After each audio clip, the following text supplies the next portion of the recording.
Good morning.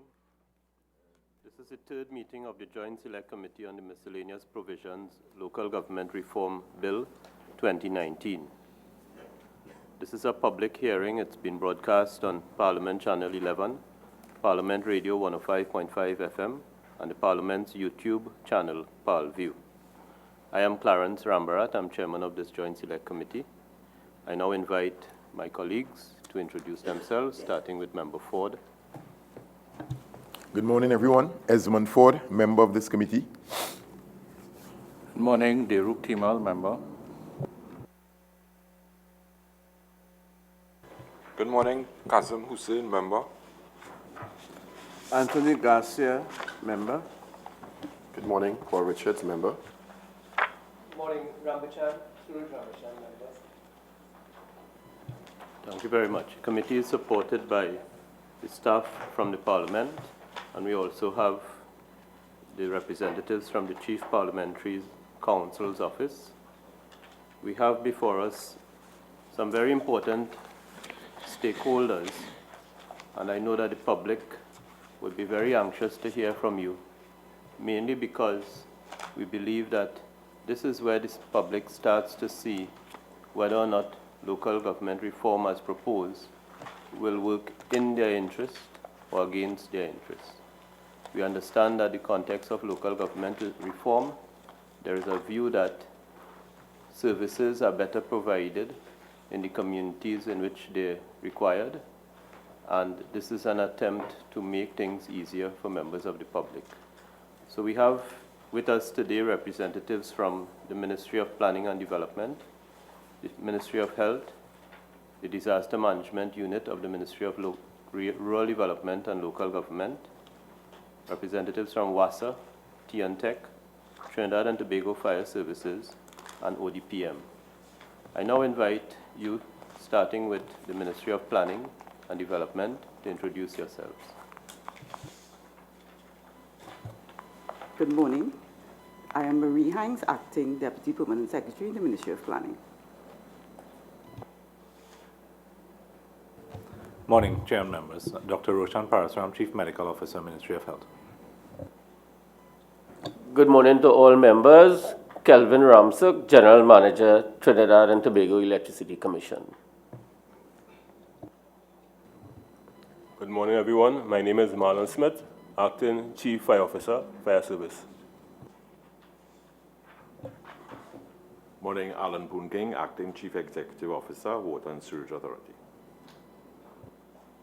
Morning to all. Captain Retired Neville Wint, Operations Manager, Office of Disaster Preparedness and Management.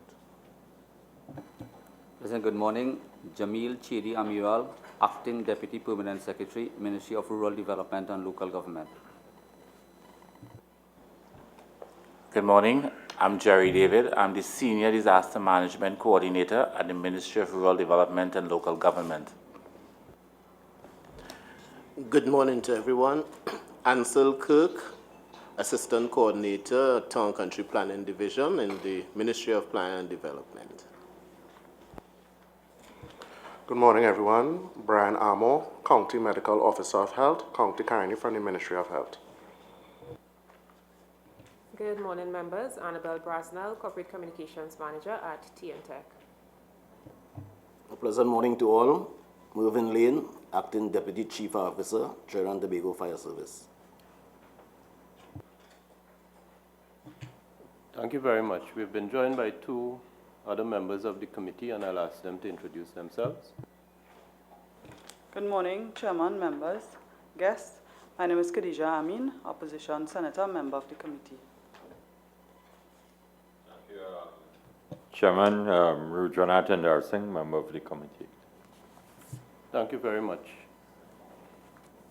The committee intends to proceed today very efficiently. We normally give ourselves about 2 hours to do our work, so that we propose to finish around noon. But of course, the discussions and the interest of the public is always a priority for us. One of the areas of local government reform that has been discussed and engaged the population is the area of the work of the Town and Country Planning division. We know that we have a Planning and Development Act, and there was an amendment to that legislation, Planning and Facilitation of Development Act. There was an amendment to that legislation. We want to open this morning, led by Member Timal, on the issue of the Act, the changes to the Act, and how those changes will impact the public in terms of their experience in dealing with the matter of planning, development permits, and all those things that are now handled entirely or almost entirely by the Ministry of Planning through the Town and Country Division. So, Member Timal. Chairman, before Mr. Timal, I just wanted to clarify my position on this committee with respect to today's. I just wanted to clarify my position and make a statement with respect to the list of persons here today. Since 1983, I have been a housing and land developer. And all of these agencies I would have interacted with. And also many members who are present here I would have interacted. So just to avoid any perceptions of conflict of interest or the questions I may ask, I just want to put on the record that, I've been doing this for 36 years in terms of my own private business. Thank you very much, Member Ramachan. Member Timal. Thank you, Chairman. And a pleasant good morning, Ms. Marie Hines. As the Chairman mentioned, work is ongoing in the operationalization of the National Planning Authority with particular regards to that responsibility under the Planning and Facilitation of Development Act 2014. And this proposed act, there is heavy emphasis on localization of the planning and development aspects, as well as facilitation of building permits and approvals. And I think within the act itself, which is rather voluminous, on page 2335F, I think it is clearly spelled out in terms of the corporations establishing a division with responsibility for spatial planning and building inspection. And under that 35F, there are 10 clear areas of responsibilities. But just as we are now getting into the aspect of this hearing, I thought I'll just highlight, with Chairman's permission, 4 of these 10 aspects. The first one, implementing strategic regional planning and development in alignment with national strategies, policies, and plans. B, developing regional and local area plans for the municipality, including design strategies to guide land and resource use and development in particular locations.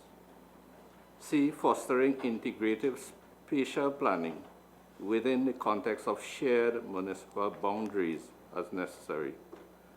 That is all. We are also looking under this act to have that localized within the municipality. And then item J of the responsibilities, engaging in future-based planning for sustainable use of resources, including land.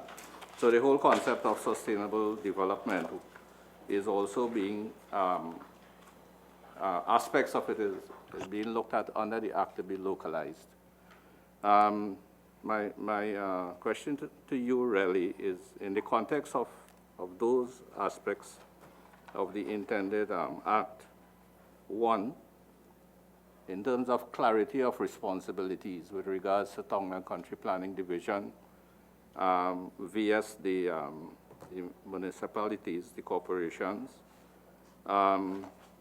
possible areas of conflict of those responsibilities in regards to the responsibilities. And in addition to that, facilitation and expedition of the approvals, because there are so many bodies involved in the approval process, as we will see as we go along.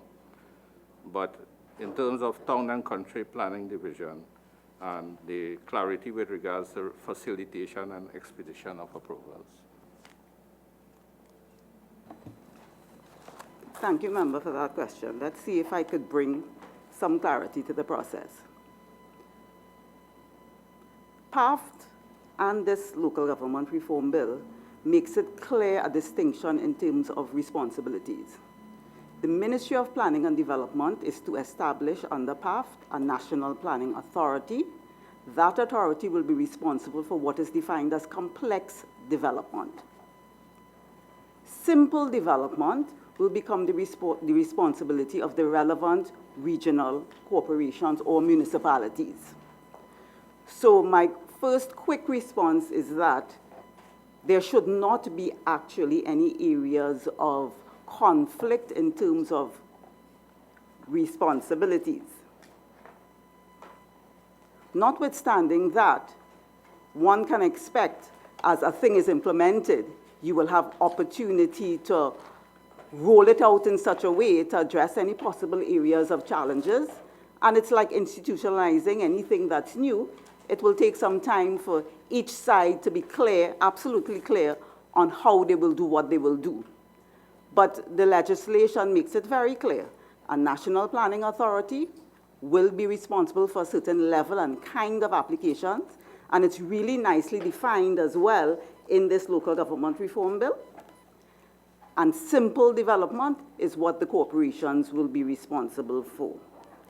With respect to facilitating expeditions, processing of applications, there is quite a lot that the Ministry of Planning through Town and Country Planning Division is attempting to do now in support of that role that the municipalities will eventually pick up. Right now, the municipalities only have, in most cases, probably one building inspector, so they do not have at present the capacity to implement and to fully put into action what the local government reform bill is speaking to in terms of a spatial and building inspectorate. But we're already working as teams to give guidance as to how this is to happen. When you spoke about expediting applications, Town and Country is presently implementing an automated system to receive all applications digitally, and for all the relevant agencies that have a part to play will have sight of the applications.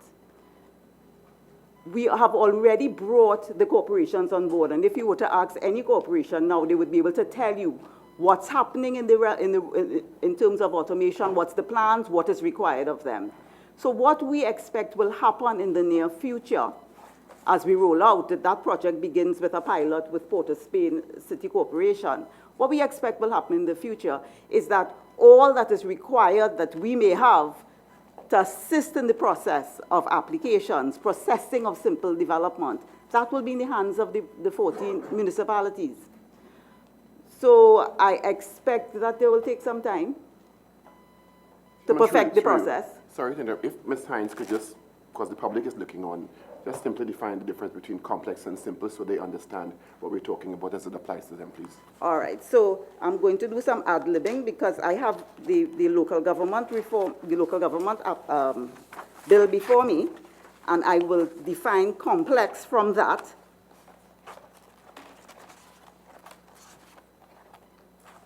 So complex development means a development that involves issues of national security.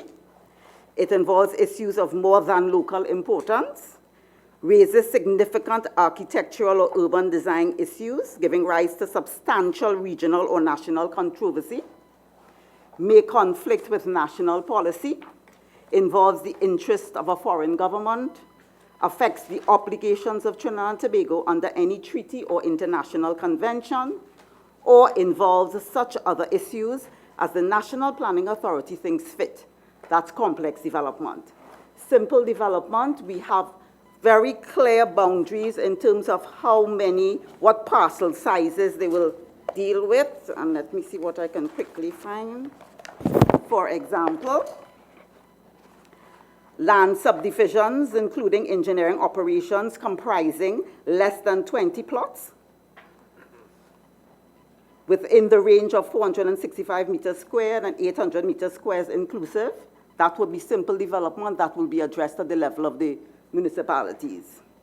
Change of use, residential or building development. Cumulative floor area with additions must not exceed a gross floor area of 500 meters squared, to give you an example. Outline applications, yes, but those not requiring a CEC in terms of the final application. Billboards or advertisements relevant to your area, absolutely yes. That's the kind of development we refer to when we say simple development that will then be the responsibility of the 14 municipalities. And let me say quickly, Chair, it also involves enforcement, complaints and enforcement. You will be closer to the issues as it affects the people, so it makes absolute sense. Okay, Deputy PS Hines, just to go back, I just want to touch on two things. Yes. One is that this legislation, the planning and development, facilitation of development legislation, will only be operationalized when we have the national planning body? I don't think it's accurate to say that. I would say that there are a lot of synergies involved. Let me explain. We are running ahead to establish, we being the Ministry of Planning and Development, to establish the National Planning Authority, and it will begin by hiring some of the senior key people. But actually, local government reform, the devolution of responsibility in terms of the managing of simple development can take place immediately. Right. But we appreciate the synergies because we are saying all applications should come to the relevant municipality before it's divided. Right. And the second point is, my recollection is that even for a simple development, there is somebody that can make a simple development, I should say, a simple development can become a complex development by somebody making a decision. Is it that the national planning body has the authority to say that what should ordinarily be a simple development is a complex development under the law? You're making me think so deeply. How does a simple development become a complex one? I see Member Timal is anxious to back me up. Yes, explain for me. Well, the simple development, the definition really is more based on size of development, etc. And type. But sometimes a simple structure, even a basic billboard, based on its location, if it's difficult geotechnical soil conditions, high wind areas, particularly funneling effects due to hurricane and all of those things. The item itself may be simple, but the engineering surrounding it becomes complex due to soil conditions and wind conditions, earthquake and all of those things. So and if that should happen, we may have situations like that developing. Okay, Member Richards? Yes, just to follow what the chairman had asked, Ms. Hines and Member Timal. There are several classifications you outlined in terms of local import, in terms of how you differentiated complex and simple. Who makes those final determinations, as Member Timal was indicating? There are several that may be considered subjective interpretation. Is there a final body or agency that will make those decisions? Because a municipality may think it's local, but when reconciled against the national plan may say, well, that is in conflict with the national plan. Yes. So who makes those final determinations as to what may be considered subjective or relative determinations of complex and simple? Is it the Ministry of Planning, the municipality applying to the Ministry of Planning through a number of applications that would have come in regarding those differentiations? Because I think that's important for people to understand where the final decision is made. If I could phrase it differently for the interpretation of the listening public, a person who has to take a plan in for approval, do they go to the Ministry of Finance, who will then determine whether it is a simple or complex development, and then send it to the regional corporation, or do they go to the corporation for that determination?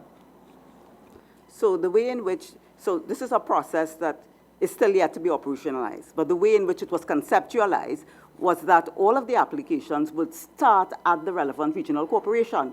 That means the team there, which would then be properly staffed, a spatial and building inspectorate with the correct expertise, can make a decision as to whether, using the guidance of the legislation and the other operational policy and procedure documents that would be crafted, to make a determination as to which way it will go. But at the level of the National Planning Authority, remember, you're going to have this person called a Director of Planning. There are certain key positions. And those are the key people who will be always in touch with, in consultation with their colleagues in the relevant regional corporations to be able to give guidance and oversight to the process. Oversight to the process will always remain with the National Planning Authority and the minister with responsibility for planning and development. So I think built into the system would be what is required to ensure if at any point in time there's a ticklish one, such as the examples that you've given, could be easily addressed. Chairman? Just Member Timal, and then we go to Member Indarsing. Yeah, thank you, Ms. Hines. Other than these simple and complex developments and the separation and who has the responsibilities, you know, the act itself, what is being proposed here, and I had read out 4 points before, suggests localization to a larger extent than just complex and simple and the approvals for it and all of those things. The act here envisages actual devolution of planning, actual planning to the local bodies. So much so that the regional and local area planning is being delegated now down to the corporations, of course in keeping with the national plans that are there. So, and what is also of note is when you have shared boundaries, what is saying here is that the corporations now have to address that question of shared boundaries. But would not the Town and Country Planning Division has a responsibility to sort of monitor and even arbitrate and manage where you have shared boundaries, the planning process that is taking place? And also in terms of the sustainable development particularly, because sustainable development, yes, could be localized all the way down to the corporation level. But in terms of integrative sustainable development, it still calls for a fair amount of coordination and management by a national body. And I think that is what I was asking in my original thing. To what extent, you know, that level of management and coordination, and is it covered in the National Planning Development and Implementation Act? Would you have, or would you still retain that sort of responsibility to make sure that all the different planning and everything that is taking place, particularly with shared boundaries and sustainable development, that your input is still there to ensure an integrated approach? Okay, so allow me to speak to that very quickly. In terms of sustainable development, in terms of development of policies and strategic plans, you've hit the nail on the head. Yes, it is the responsibility of the Ministry of Planning and Development to come up with national strategy, and you know that we have, in terms of Vision 2030. We have also come up with a national spatial development strategy, and it will therefore be the responsibility of the National Planning Authority, and it is stated in the PAFT Act quite clearly that the NSDS is going to be the oversight of that authority. And because there is oversight, that is at the point at which we ensure that the synergy is happening. So we already have excellent examples of rural development and local government, that ministry, running ahead with support from the Ministry of Planning and Development and the Town and Country Planning Division, developing and is in the process of, I believe, updating their municipal plans, their spatial plans for their area. So the fact that this was done, and we had a part to play in terms of oversight, and in terms of our minister approving those plans, that is just an example of the way in which it can work, and it does work. So in terms of the development of policies and strategies, specifically spatial policies, The synergies is already happening, and it can continue to happen. So that part does not scare me. You've made the point about sustainable development, and of course, you develop a strategy and a plan by ensuring that there is the relevant synergy is there. Our ministry is also has a very strategic role to play in terms of environmental policy and planning. And that role will continue in terms of supporting the work of the municipalities and ensuring, again, that their local strategies is in line with whatever is the relevant national strategy. Thank you, DPS Hines. I want to invite Mr. Ansel Kirk, Dr. Ansel Kirk, to join the discussion. Dr. Kirk is from Town and Country Planning Division. And Dr. Kirk, you've listened to the discussion, and I think the members who have spoken before share what I expressed in the opening. How will this impact members of the public? A part of that, just now, member I would come to you. How does that impact the members of the public in terms of efficiency? And the other issue, Dr. Kirk, is the issue of readiness. And before I invite you to respond, I will invite Member Indar Singh to make his contribution. Chairman, good morning to all. And I like the language that is being used here this morning. But all this government, all this contemplated reform is supposed to be of benefit to the ordinary person, the taxpayer of this country. And the person who from time to time will approach government offices and seek, for example, a change of use and outline approval, his or her plan to be approved. And we have heard terminologies here about simple and complex development and so on this morning. But I would like all the office holders who are responding to queries from members of this committee to tell the average citizen whether he or she, for example, we are hearing this morning that the local government body will be tasked with the responsibility of giving approvals as it relates to a simple development, and the National Planning Authority to deal with the issue of complex development and so on. But again, based on the time periods that person they have to wait, the sense of frustration, the very fact that they have relationships with financial institutions and so on, and sometimes these arrangements collapse based on the time that they are, because in this country, everybody is told to move from point A to point B to point Z, and by the time you reach the letter Z, you're more than a year in waiting and so on. And things collapse. And what I am saying, could we be told of the right of recourse that the average person has if he or she feels that, for example, what he has sought is not a complex development, it should be a simple development, and so on? Where do they go from here? Okay, thank you very much, Member Indar Singh. So, Dr. Kirk. Thank you very much, Chair, for the opportunity to just add to what Ms. Hines has already indicated. Just to reinforce the point that the two key aspects of the work of any planning agencies would be development control and development planning. And the processing of simple and complex application would generally fall under development control.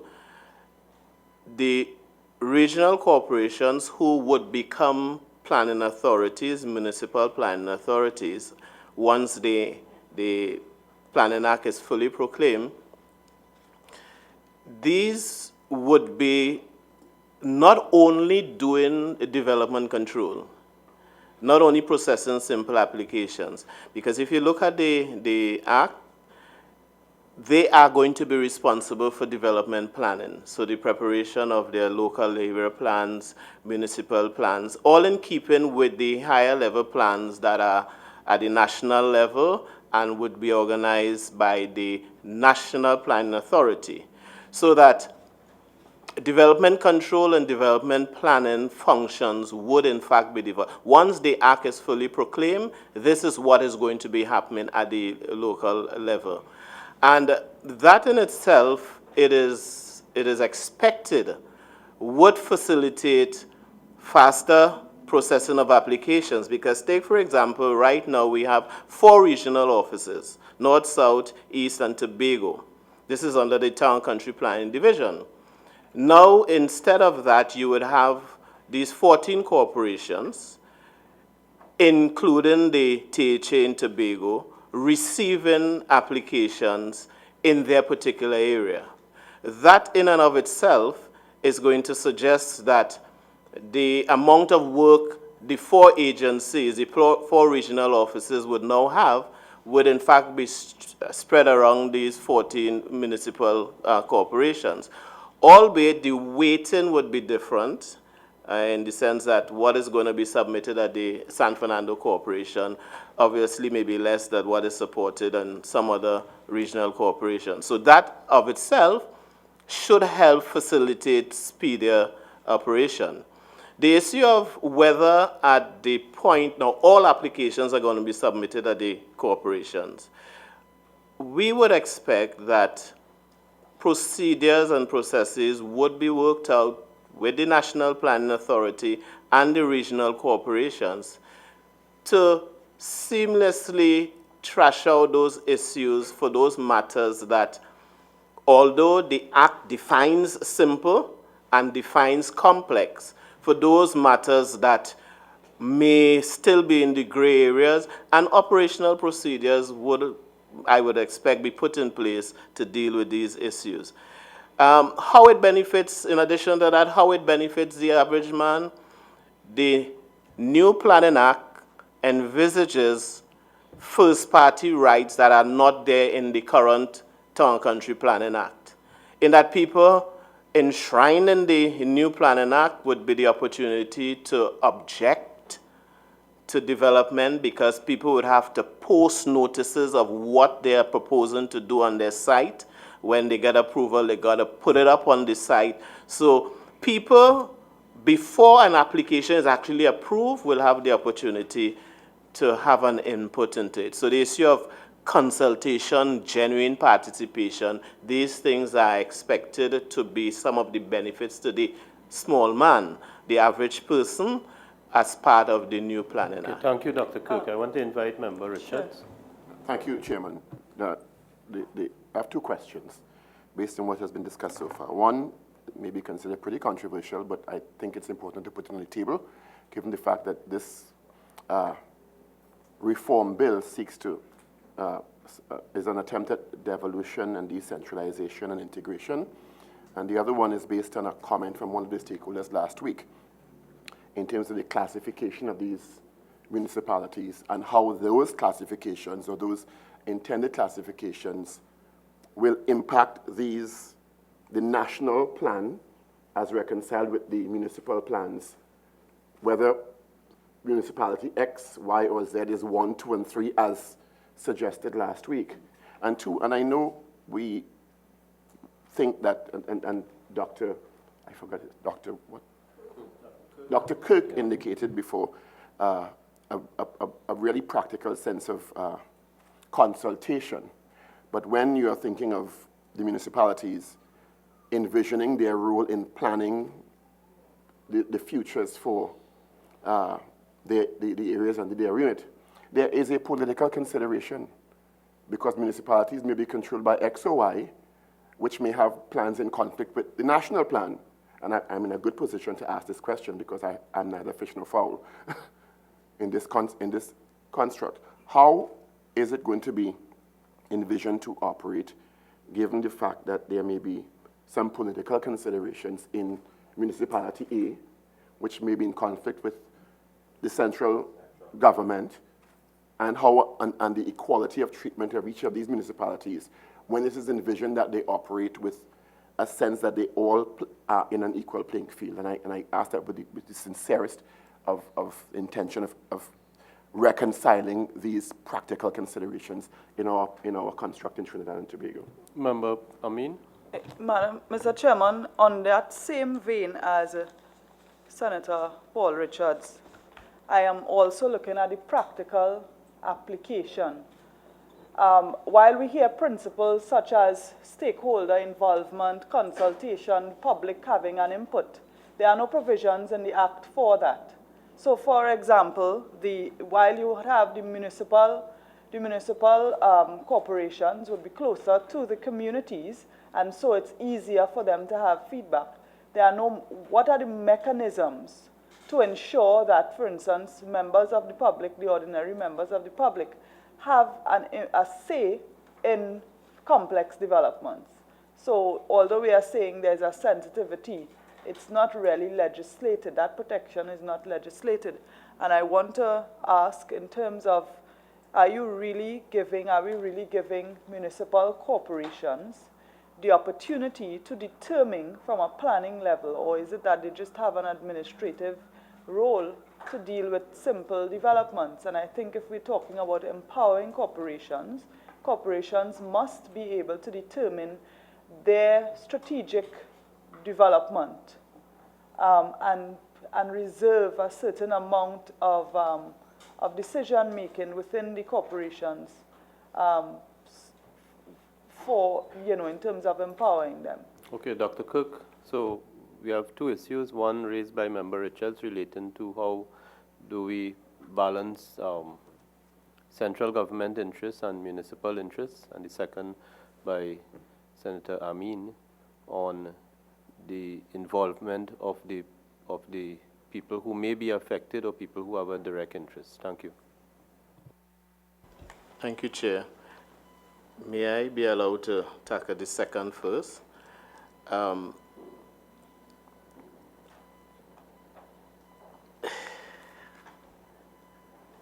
right, let me go to the first.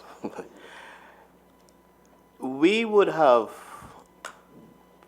the plan making is a sort of technical process, but the reality is there are some political issues that would arise, which, would I be proper in saying that the politicians will have to work those things out? Because, sorry? All right. So as far as possible, the Act, because if we tie it into the second question, it is envisaged that the Planning and Facilitation of Development Act will be fully proclaimed. And it's on the basis of that act that the protections that you asked about would be enshrined in the Planning and Facilitation of Development Act. So that is inside of there, people have the right to raise objection based on some particular proposal. A developer would have to post bonds so that if they mess up, then the public is assured that based on the bond that was placed, it could be used to rectify once a situation can be rectified. So I'm just saying that the Planning and Facilitation of Development Act makes provision for that. And it is envisaged that this act is going to be proclaimed along with the local government reform. And once that happens, then the functions that are enshrined in the local government reform bill would in fact be able to operate as it relates to spatial planning because of what is enshrined in the Planning and Facilitation of Development Act. And it is hoped that planning being, well, it's supposed to be an apolitical activity. Experience has shown that it is really often not. But as I'm saying, it is envisaged and it is hoped that the politicians would be able to work out those issues. I don't know that from our point of view we can say. While I agree in principle through you, Mr. Chairman, while I agree in principle and philosophically that that should happen, that has not been our history in Trinidad and Tobago. And we have a continuity problem in Trinidad and Tobago with, and when you say complex planning, it suggests medium to long-term planning. And Ms. Innes cited Vision 2030, Ms. Hines, sorry, as an adopted document, which was laid in Parliament, if I'm not mistaken, as national policy at some level. And as a practical consideration based on our history in Trinidad and Tobago, what if an administration comes in that does not agree with that? When you're thinking of complex planning, medium to long term, and the implications for these municipalities and how they would have been classified as complex and what would have been given the green light and not. And these are practical considerations based on our history in Trinidad and Tobago. And I would imagine that this type of legislation or any type gives great consideration to that in terms of Trinidad and Tobago being able to apply any of these structures and frameworks for some level of continuity, one, in the interest of the national space, even with implications for municipalities and localized development. And that's what I'm asking. Thank you very much. Let me broaden the discussion a little bit, but since the politicians are being brought into it, let me just make this point. This is an excellent example of how politicians and many of us here are politicians, but when in this particular forum, we are legislators.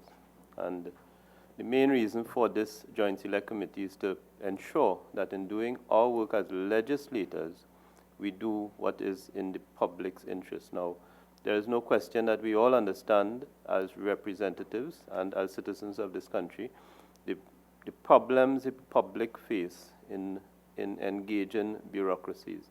And the number one bureaucracy in the country, I just happen to have responsibility for it, is the area of state land. And then the number two would be the whole interaction with planning and development. So this is 2014 legislation that some of my friends on this committee produced with the input of those in opposition.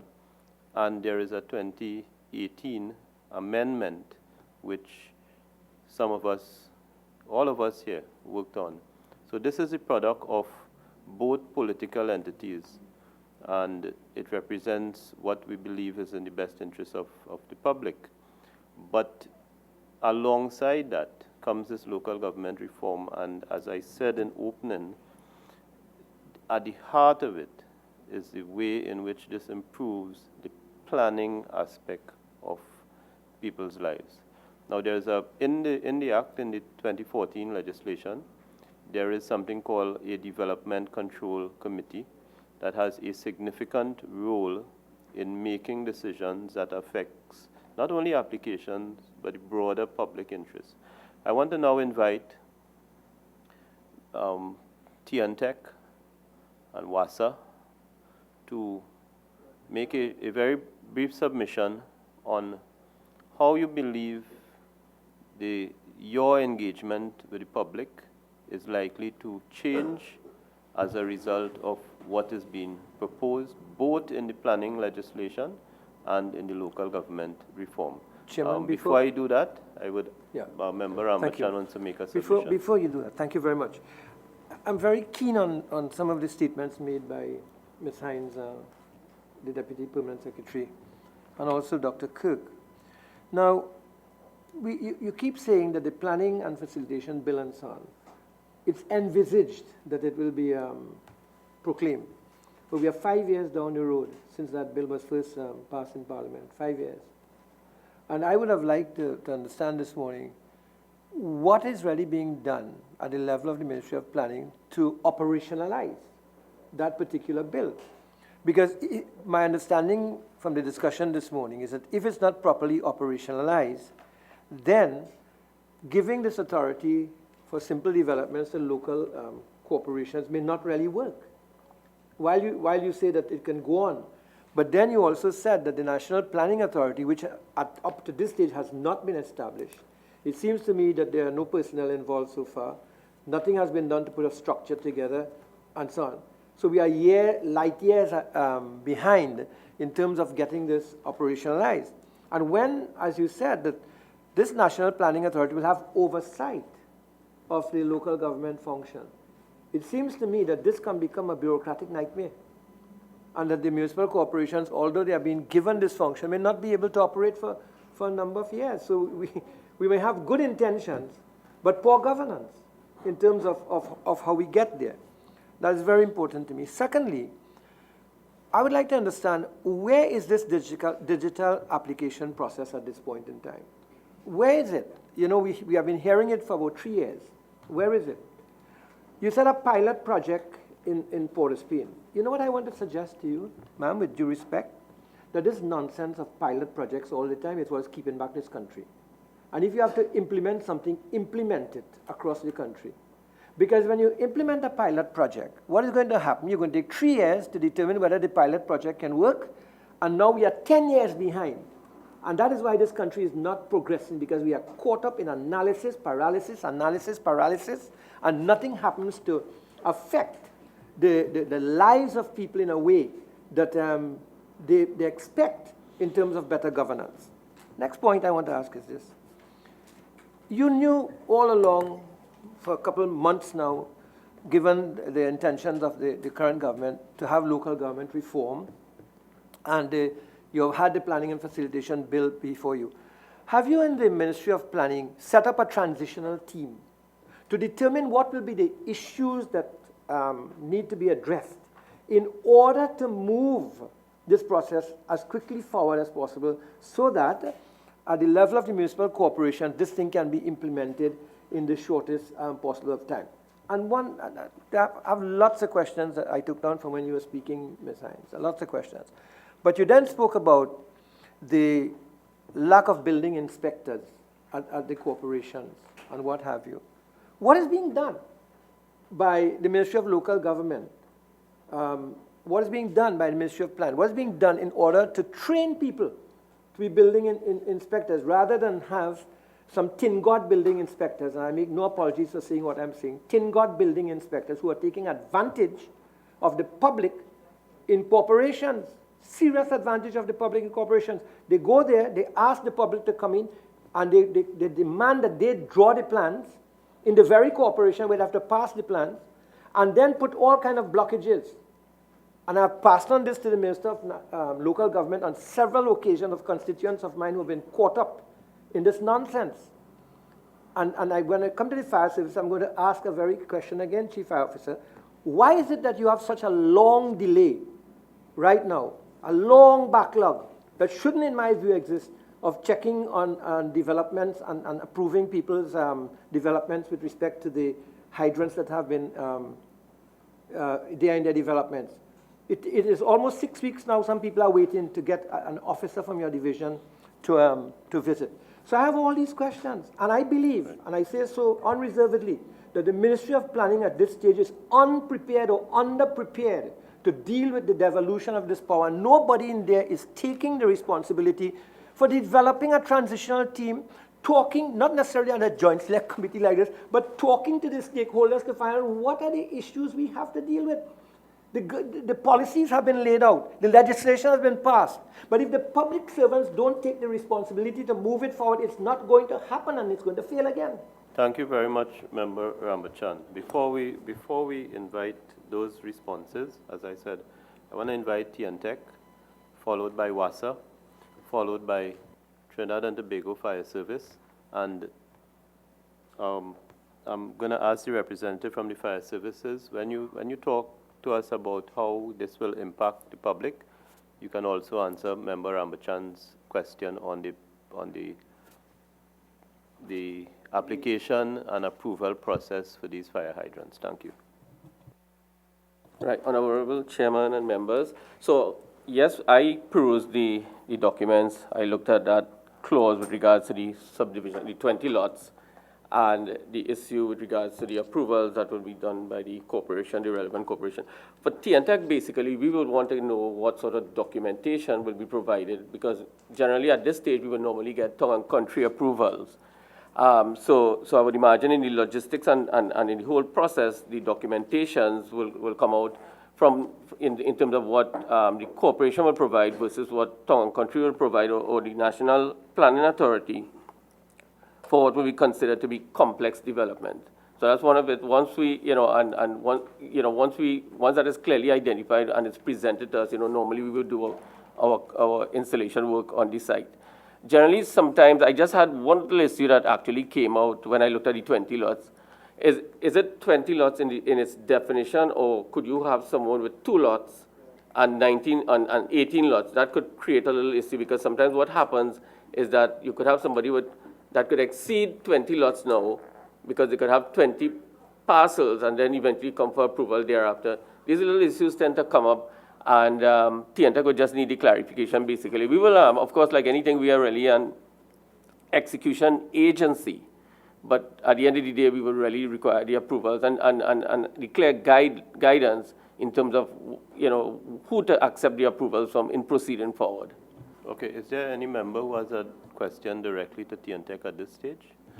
Yeah. Member Rambachan? Simpleton. So somebody developing, it says on page 24 of the Reform Bill, right, that it's issuing building approvals for application for land development not more than 20 lots. So it is anything 20 and less, all right?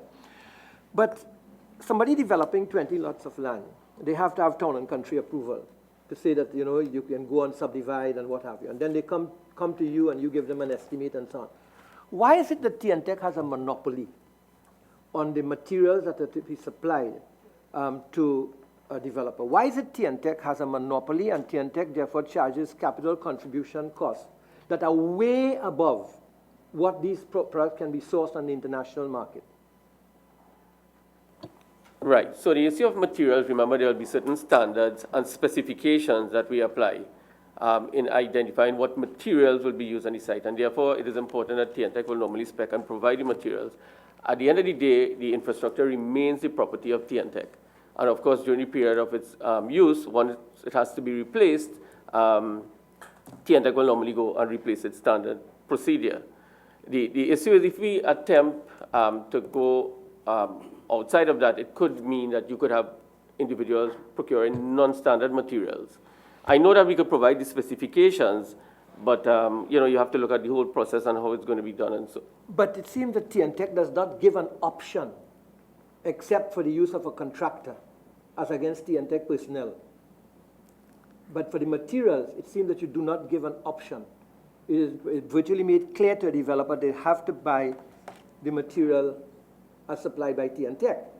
But if a person can meet the specifications and get that material, which they can source cheaper, why is it that the person must buy? And why is it that TNTEC, a state agency, has a monopoly? When we talk about capital contribution, are we talking about TNTEC providing a proportion and the developer providing a proportion, or is this capital contribution? For my own estimate and calculation, it's 100%. The developer is made to pay 100% really of the cost of development. Member Rambachan, we may be getting into a policy area. No, but it's important. No, I understand it affects the development costs and the efficiency of the process, but I think it's a policy decision that may be best addressed by the line minister for TNTEC. May I invite Wassa, and again, Wassa, how does the proposal, it is not just the local government reform bill, it is the Planning and Development, Facilitation of Development Act, which is not fully proclaimed. But how would this impact your customers, both commercial and residential customers, in terms of the way in which they interact with WASA, and whether that becomes less burdensome or more burdensome? Good morning to Chairman and members. First, I want to look at the issue of, on a national planning scale. The Water Resources Agency of WASA currently has responsibility for planning how our water resources are used in terms of providing a potable water supply and also water for irrigation and agriculture. So the issue between the national planning framework or the national planning, how that proceeds as against the local plans that would be developed that may be strategic within the respective regional corporation. But in WASA's context and water resources, you would have, for example, the Caroni River Basin may encompass several corporations, and developments in one may impact our overall picture. So certainly we'd want to have, there would still need to be consultation from that perspective in the planning function, particularly in catchment preservation, to ensure that we do have the water resource available for the purpose of potable water production and irrigation. With respect to the actual provisions within the local reform, there are some areas where the general public would access services from WASA insofar as their developing of lands or buildings. And WASA would have an input in both simple and complex approvals. The threshold being 20, even if you are under 20, you have the issue of the plumbing within the buildings, where currently inspections are done on the wastewater part in particular to ensure compliance with standards so that you don't have health and safety issues arising. And over 20 lots, it would be both the internals to the buildings and prior to that, the pipes and sewers that go in the street. So that would still have WAS will still have a role going forward in that. There are other considerations within the Act or the provisions suggested where the statements would require some clarification. So there's a statement, for example, where the regional corporation would have responsibility for water distribution. Based on my experience, that is water distribution possibly by a truck. So it needs to specify that. There's a statement where the regional corporation would be responsible for removal of fecal waste. Again, that's the solid fecal waste. We deal with the liquid via sewers and so on. So there just needs to be some tweaking to ensure that there isn't an overlap in that regard. Okay, thank you very much. Is there any member who has a question directly to WASA? Member Timal?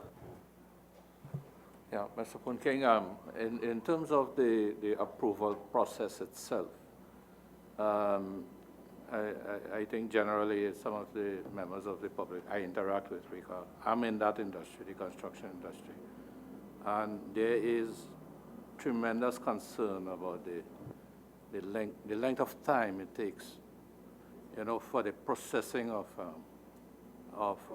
approvals. I mean, after outline approval is given, when you get into the new services application and all of those things, is it a question of just due process or problems you have with staffing, adequacy of staff? I mean, why is it so lengthy, and what could be done? What are your recommendations to shorten that process?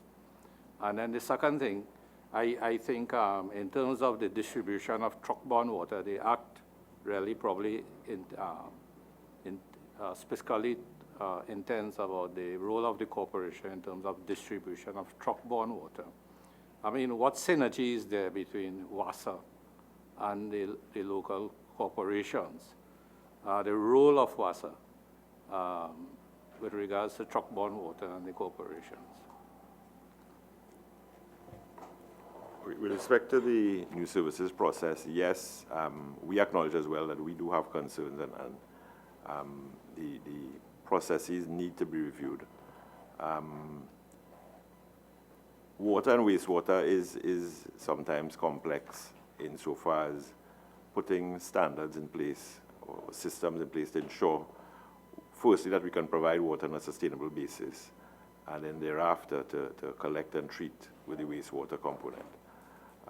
We are currently reviewing the whole new services process with a view to seeing how it could become more efficient. Some of the issues that do arise are based on peculiarities that may be associated with a particular location or a particular site. And we try to work with the developer to try to come up with a solution towards getting it put in. That isn't always a readily available solution, or for that matter, a cheap solution. So you try to come up with something that is reasonably priced and that can do what is required. But yes, we do acknowledge that we have an issue there that we need to work on, and that is currently under review. With respect to the truck-borne service, WASA has a truck-borne service. Our obligation is to our customers where we, for whatever reason, are unable to provide a pipe-borne service. And the regional corporation would normally provide a truck-borne service to what we call persons who reside outside of the distribution area. Insofar as interaction between the corporations and WASA, that is the service that the corporation normally would provide would be during the dry season in particular, and we do have communication between corporations and WASA to have the potable water provided for distribution to the population that they serve. Member Amin? Mr. Chairman, I am beginning to get more concerned because as it stands, there have been on record, there have been major developments constructed and by the state without proper sewage treatment plants, without water too, especially where you have multi-story buildings. Many tenants of the top floors do not have a supply. These developments are done by the state, and one would assume that it would be easier to get approval. WASA has not had the teeth to deal with matters like these as far as it affects their clients, because these people become clients of WASA. There's also no recourse for people who receive these houses, who live in these houses, except to complain ad nauseum to the authority that constructed the houses in the first place, the buildings in the first place. And WASA, you yourself in your present system for giving approvals, there are some areas that you have to work out, some areas that have been problematic that you have to work out. Mr. Chairman, I am beginning to get very concerned because I don't get the feeling that there was any consultation in the drafting of this legislation with WASA, that there was no taken into consideration the things WASA would like to have corrected where it comes to planning and approval. I'm not even dealing with water trucking and digging up the roads right after they paved and all these things. Just planning, just planning approval. There must be harmonization between the authorities that give approval and the utilities such as WASA and TNTEC. And this, Mr. Chairman, is why I believed that it was very important to have stakeholder public consultation on a draft legislation before it came to Parliament. Okay. So we are, in a sense, doing the work. But I want to ask the CEO of WASA, in terms of consultation or within the drafting process, have you had that opportunity? And secondly, if you would now be in a position to make proposals on the present piece of legislation before us so that there would be harmonization going forward from the practical perspective of WASA's service and the input you require when it comes prior to approvals. Member Amin, thank you very much. Let me just remind you that when you talk about the planning and development process, as I indicated earlier, that is 2014 legislation. So you are best positioned to tell us what consultation was undertaken. I'm speaking about the Municipal Corporations Act that is before us at present.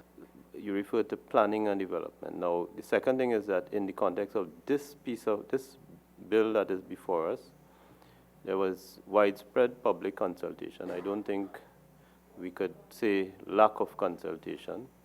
And whatever was missed, WASA is before us and these entities are before us for that purpose. So now is the time for anybody who believe that they have not made a contribution to make a contribution to the bill that is before us. Wasa, do you have a response? Well, we went through the document, and in most of the cases, simple statements would provide the cover we would require, meaning subject to the Water and Sewage Act, in addition to what is here. So small tweaking would provide the cover. And I would invite you to have you made a written submission on the... Well, I haven't made a written submission yet, but we do have the information that we could provide. So the committee will be happy to receive a written submission from you. I want to invite the Trinidad and Tobago Fire Services. I'll come back, Member Indarsing. Trinidad and Tobago Fire Services, and when you talk to us, I want you to also address Member Rambachan's, I don't want to say complaint, question.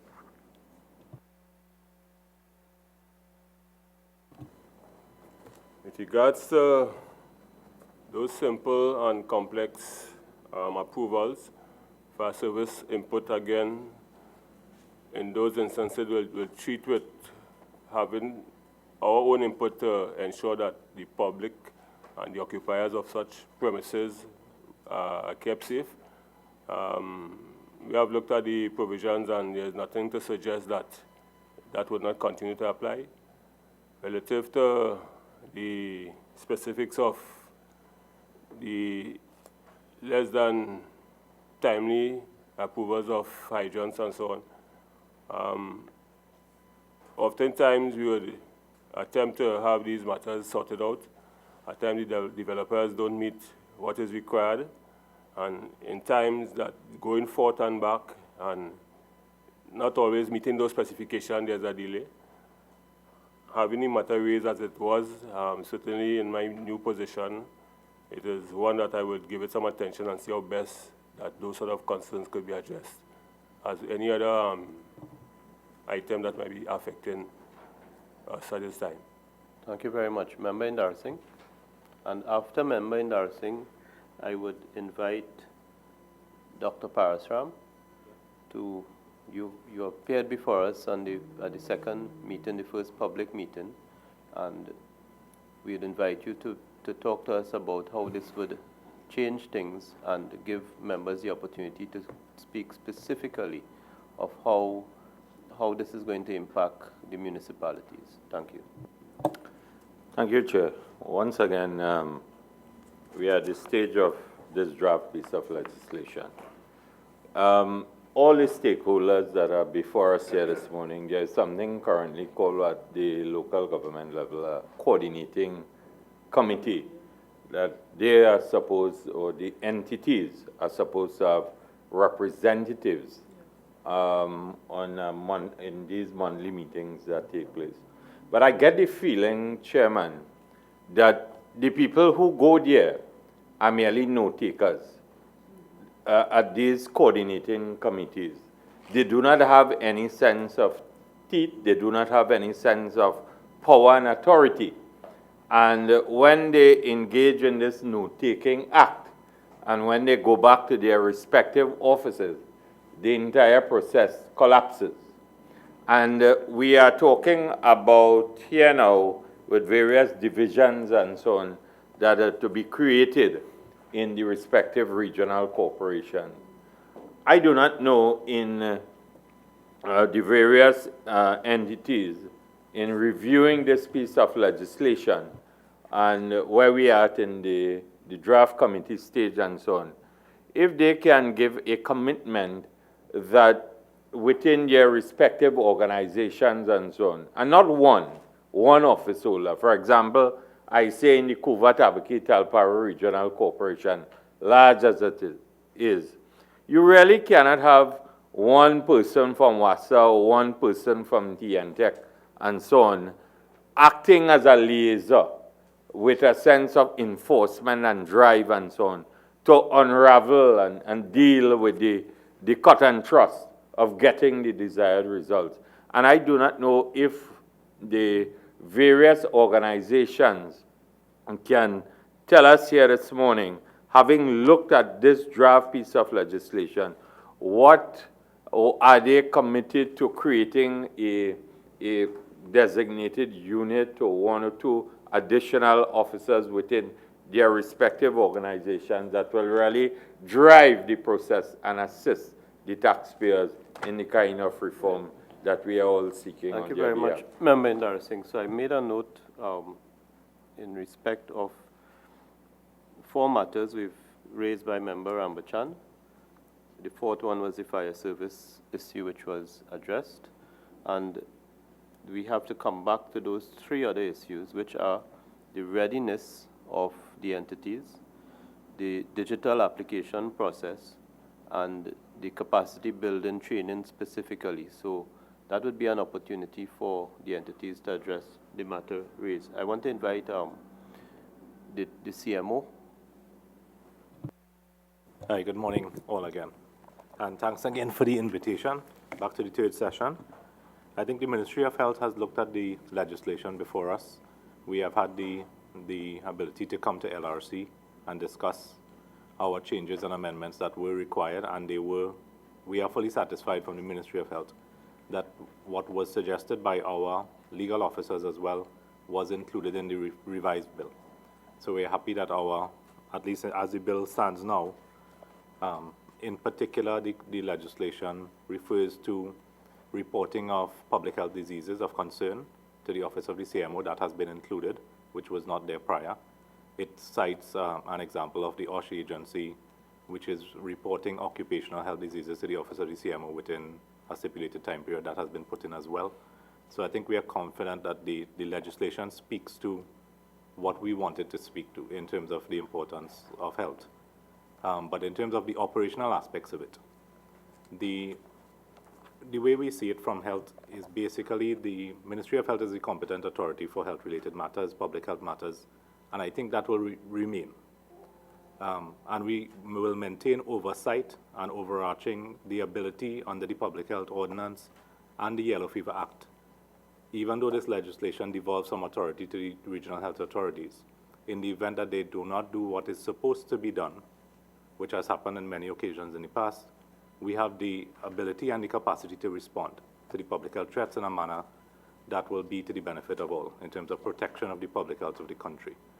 So through that, we are seeing now more so, we see it as a way to actually build the capacity in the regional authorities, the various regional 14 municipalities, to assist us in actually making sure that the public health functions are carried out in the way that it should.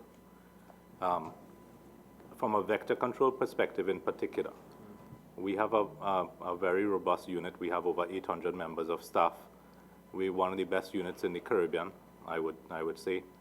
And the vector control unit should maintain some sort of overarching supervisory role in terms of standard operating procedures over the other regional health authorities. I know the cities and the boroughs would have smaller vector control units that's present, but one of the major issues we have seen in the past is that they have used the wrong chemicals, they have used the wrong spraying methodologies, and we just would want to see, from an operational standpoint, that the units actually come back to the Ministry of Health for guidance as that relates. But that has not been legislated as far as I have seen. So that's my brief opening comments. Thank you very much, Dr. Parasram. I want to invite Member Richards, followed by Member Ford, and then Member Rambachan. Thank you, Chair. Through you, Dr.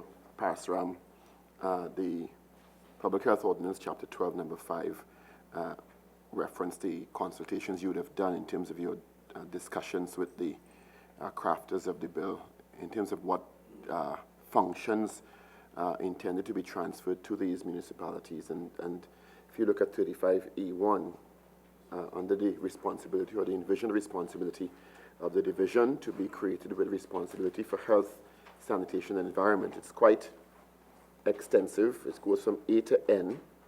And while there's obvious oversight of the Ministry of Health, it envisions transferring quite a number of what would be critical public health services at some level to these municipalities, which can have quite devastating effects if not performed effectively and consistently.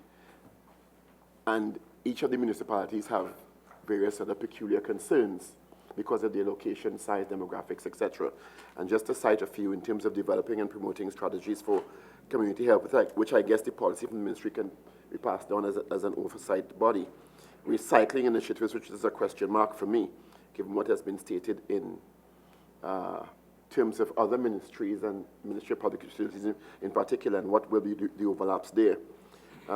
Implementing strategies for the management and control of insect, vector, and rodents. F, inspecting the premises of food handlers, restaurants, markets, abattoirs to ensure the processing of consumable products are handled in a sanitary manner. Big question mark there. Investigating of public health complaints, this is I, and abating of nuisances, which is, to me, a wide, subjective phrase, which is cause for concern with me in terms of the phrasing of it, because the nuisance and abating of that is really critical when you're thinking of public health concerns. Providing services for the removal and disposal of fecal waste, and L, management of burial grounds, crematoriums, and sites, and collecting and disposing of household and other waste and other such functions of the council. Dr. Parasam, do you have concerns about, and you mentioned building capacity earlier on, these are major public health responsibilities that are now going to be, I guess, at some phase level, devolved to these municipalities that have various levels of resources, various levels of trained staff to carry out these or operationalize these. And the issue of reporting mechanisms to the Ministry of Health, I think, is very critical here, and mechanisms that, to me, should be legislated in terms of those reporting mechanisms and the response times, because you're a trained medical health professional, know how critical and fast public health issues can get out of hand. My concern is the capacity of the regional health authorities in its present state. I don't think that the regional health authorities have the capacity from a public health inspector standpoint, or even from the medical officer's point of view. Some of them have medical officers, some of them don't. So what I say is on the basis that the capacity is built before the transference of responsibilities Dr. occurs. Parasam, I'm sorry to interject, but I want to just ask, because it comes back to the discussion at the second meeting and a point raised by Senator Richards before. Now, two things. In my experience, for example, in the city of Port of Spain, you have public health inspectors in the city, and you have public health inspectors from the ministry, right? How is it all municipal corporations and cities and boroughs, do they all have their own public health inspectors? Do we have this duplication across the country? That's my first question. And the second question is, you've just said that some municipal bodies have medical officers of health and some don't. Is it that the positions don't exist, or the bodies don't exist? Okay, so to answer your first question, there are public health inspectors on both sides, Ministry of Health and within all the corporations.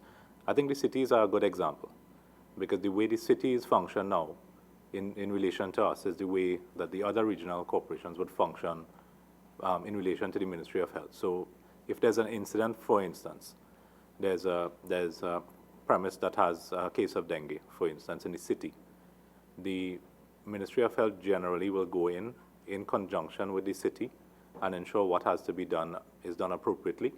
And if they lack the resource, we will use our resource to do so.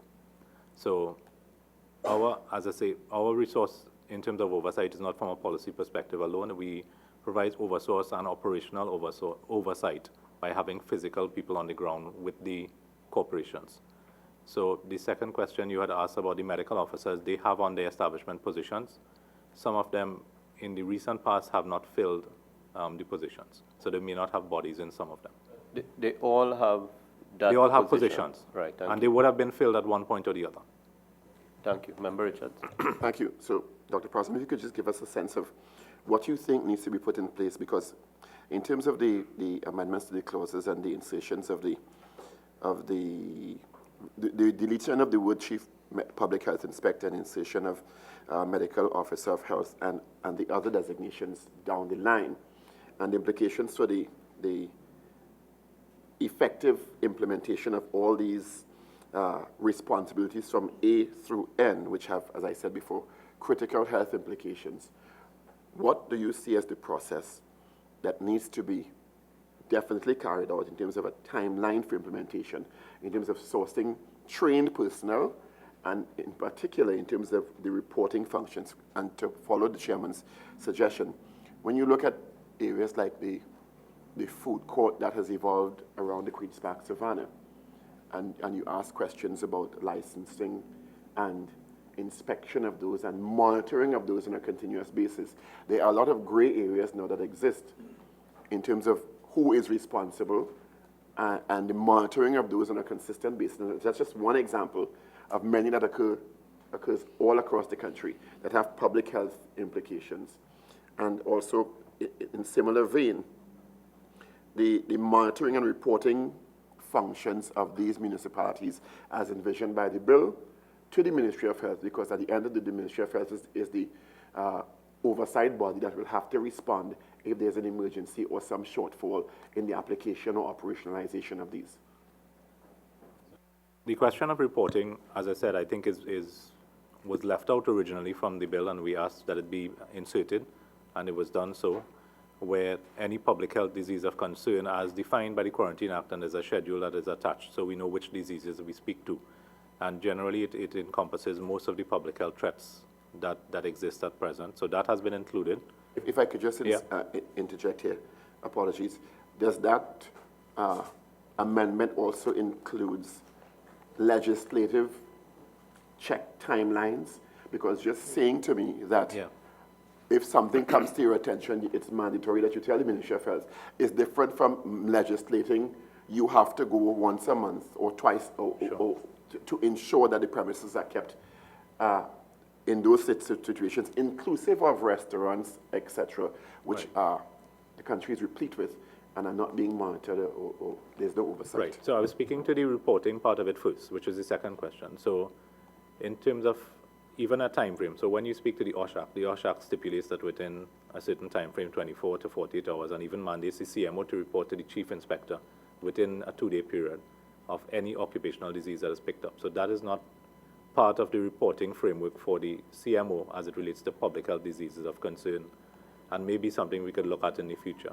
But with regards to the monitoring and evaluation of the public health inspection part of it, I think it is a matter of capacity, and it's a matter, it will not be under the remit of the ministry, I think, to mandate the officers under the regional corporation to monitor and evaluation, maybe inspect premises, for instance, every quarter. It will, but we can suggest guidelines and policies that should be done to the regional corporations so that at least we give them guidelines that, for instance, a food premise should be monitored every quarter and a report should be generated. And if that can be shared with the ministry, of course, we can assist in that regard. But it has not been put into the bill in that form. How would you suggest it be put into the bill? If the monitoring and evaluation framework can be placed in, it will be helpful generally. Again, including some form of policy oversight, and even SOP, standard operating procedures that have to be generated and signed by the Minister of Health as a guideline for all the regional corporations as it relates would assist as well. But I think there's a portion that has already been inserted, but it does not specifically say minister. There's a guideline portion, but it doesn't say by the minister. So maybe insertion of the clause by minister will assist. Just one more question in terms of 35E1. B, ensuring the distribution of water in areas requested. Does that generally fall into Mr. Poon King's agency remit? Yeah. Or is this separate and apart from WASA in terms of the distribution of water in areas requested? How does it intend to work?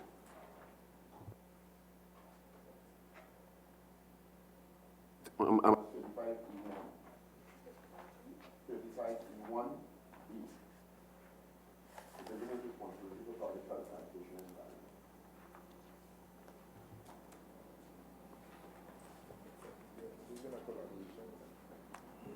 Or is it a collaboration with WASA and the municipality? Because I think it's pretty wide and loose here in terms of its lexicon. Yeah, I think Mr. Poonking raised it and agreed to make a written submission on the language in both water distribution and the issue of dealing with sewage. Just one more, Chair. Sure. In terms of, and I'm hoping Mr. Poonking can also respond to that, to collect and dispose of household and other waste. And I'm hoping there's a classification of what other waste is, given the climate and global environment we're in, so that people have a clear understanding of what other waste which may pose public health concerns are. So if that could also be addressed by Mr. Poonking. Right. I want to proceed in relation to the Chief Medical Officer with Member Ford, followed by Member Rambachan, followed by Member Amin, and then Member Indar Singh. After that, we would engage the ODPM and the Disaster Management Unit. A lot of ground has been covered, but if any member has any covered in previous Joint Select Committees, and then in summarizing, we'll return to Member Rambachan's issues on readiness, the digital application process, and training and capacity building in relation to the Ministry of Planning and Development, which includes Town and Country, WASA, TNTech, and the Ministry of Health. So let us proceed with Member Ford, followed by Member Rambachan, Member Amin, and then Member Indar Singh on the issues of health. Yeah, Dr. Parisram, I'm sure you would welcome the changes to Section 43A, where now the municipal corporations will be working along with the Ministry of Health and Insect Vector. Right? You mentioned that you have one of the best units within the Caribbean, fair enough. But within the Puna-Piako Regional Corporation, from where basically I reside and have functioned as a councillor previously, you know, we used to have numerous requests for like simple things as mosquito spraying, situations with regards to investigating dengue cases, with regards to abandoned lots, and as you know, the corporations not having the responsibility or jurisdiction in order to enter these lots. Under the Yellow Fever Act, as you identified, you know, we can utilize it. Throughout my term, for 5 years at the corporation, many requests were made towards the Ministry of Health in order to enact that particular clause with regards to the yellow fever and going into individual properties. But now the amendment provides for it, right? So it's something that will be welcome. Added to that, you know, when I was a young boy, we used to have these public health inspectors coming around to your homes, whether monthly or quarterly, as the case may be, you know, checking your cards, going around your property and so on. Would you welcome a situation like that being enforced with regards to this new local government reform, one? Secondly, with regards to, again, the Puna-Piako Regional Corporation being one of the largest, having only 3 public health inspectors, when we have 19 electoral districts. From where you sit, would you recommend like each electoral district having its own public health inspector in terms of going forward? Again, you can answer when accordingly. This would ensure adequate staffing, because again, a public health inspector for Mount Hope will be the same one that have to go Blanche shares within the Puna-Piako Regional Corporation. Additionally, with regards to breakdowns of machinery, with regards to the spraying of mosquitoes, that was prevalent during my tenure at when I was local government councillor, and also the county medical health officer. That division, how can it be improved, right? Simply by scenarios whereby the Puna-Piako Regional Corporation has no responsibility, and if it's a private matter, we refer it to the county medical health officer. Most times, no officers on hand, we cannot visit, we'll make note of it, and again, it's one area that needs to be beefed up, you know, for want of a better word. So along those lines, how can we improve the efficiency with regards to this local government reform, and based on those comments? So I'll try to answer them as best as I could. In terms of the inspection that you would have noted happening once a month or thereabouts, it was supposed to be once a quarter, because the chemical that was used in the water barrels and the drums long ago was something that would last 3 months. So they would have done it every quarter. We have since gone away from that particular chemical because of resistance and other reasons. But the inspection continues. They're not done by public health inspectors. They're done by perifocal operators of the Insect Vector Control Division. So it's a different category of staff, of which we have quite a large number. And they are distributed to all counties every day. One person is able to do up to, I would say, 30 houses on average. What has changed over the years is that there's an inability to access premises during the daytime. There's a cultural shift in the country. Long ago, somebody used to be at home all the time. So when you go to someone's home, some member of the family was present. So that has changed significantly. Most people, two persons work, somebody's out all the time, the houses are locked. So in terms of entering the premises, the perifocal workers have been having difficulty in that regard over the years. So our penetrance has diminished, I would say, in some areas as much as 40%. 30 to 40%, we can't enter premises if you try to inspect 100% of the houses. The goal has always been 100% entrance to deal with insect vector control diseases. So there is a challenge in terms of locked houses. We have tried a number of solutions, even going as far as the possibility of inspection by drones, which requires some change in the legislation, but it's something that we have to think about going forward. So the capacity is there in terms of the public, in terms of the perifocal operators. In terms of the public health inspectors, who is the ones charged under the ordinance to actually enter premises, there is, I would say, a shortage because there's one per district in each county. So for St. George East, there would be one per district. I believe there's 9 to 10 districts in that particular area. So you say 19, there's 19 smaller districts. In terms of the electoral districts. Right, so there's 19. I would say that the capacity is not where it should be in terms of the inspections. So we can increase the capacity, and that's why we're hoping that the bill, if the capacity at the regional corporations is improved, we can get, and their inspection can occur within stipulated times, as we heard from the CPC representative on the second sitting, that we can build the capacity throughout. And we welcome that, I mean, from the Ministry of Health. So. And in terms of equipment? Breakdowns and ensuring that we have adequate equipment rather than a couple of years ago, I remember during the Zika epidemic, public funds is a difficult thing. When we had the Zika epidemic, there was worldwide assistance through IADB, USAID, and a few other agencies, and we were able to procure 40 thermal foggers, I believe. The aim is to have as well ULV as different from thermal foggers. Thermal foggers are the handheld ones that you can actually walk around with. The ULV are ultra low volume spraying machines which are mounted to the vehicles.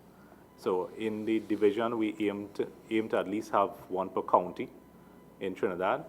That is generally so, but again, they are large pieces of machinery. Very few persons really are capable of repairing them in a short time frame. So we try to, even though we have one that may be down in one county, we try to bring it from another county to do the spraying cycle. But just to remind everyone, I mean, spraying is supposed to be done parsimoniously to avoid resistance, one, and there's a WHO requirement that spraying only supposed to occur at stipulated times to avoid the population having any sort of health hazard related to it. But the key to any mosquito control strategy has always been and continues to be source reduction. If you get rid of all the sources in a particular area, there's no need to spray. Spraying only kills the adults. So if you spray, in a week or so, you have a new batch of larvae.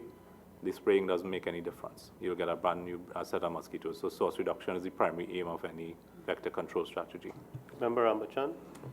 Thank you, Chairman. I just wanted to ask Dr. Parasram, you're saying that you have sufficient equipment now for the spraying purposes? For spraying in particular, I think in most parts of the world, we have gone away from ULV, which is truck-mounted, as a WHO guiding principle. Right. So in terms of the thermal foggers, I think we have sufficient equipment. We can always have more in terms of epidemics, but I think we have sufficient to serve the needs of the population at this time. Do you have an idea of how many pieces of these equipment, the ones you're now referring to, not the ULV, right? Right. Are actually operational and I can get the numbers to you. Because my understanding is that a number of pieces of these equipment are down. Right. And secondly, in terms of chemicals, do you have sufficient chemicals in stock in inventory? we had checked on the stock of the malathion, which is the main chemical used in these pieces of equipment, and it was very good just a few weeks ago. So then why is it that some of the corporations are begging private companies to donate money to buy chemicals because they don't have chemicals? Up to last week, the Chaguanas Corporation was in fact begging. Cuba Tabakit was begging.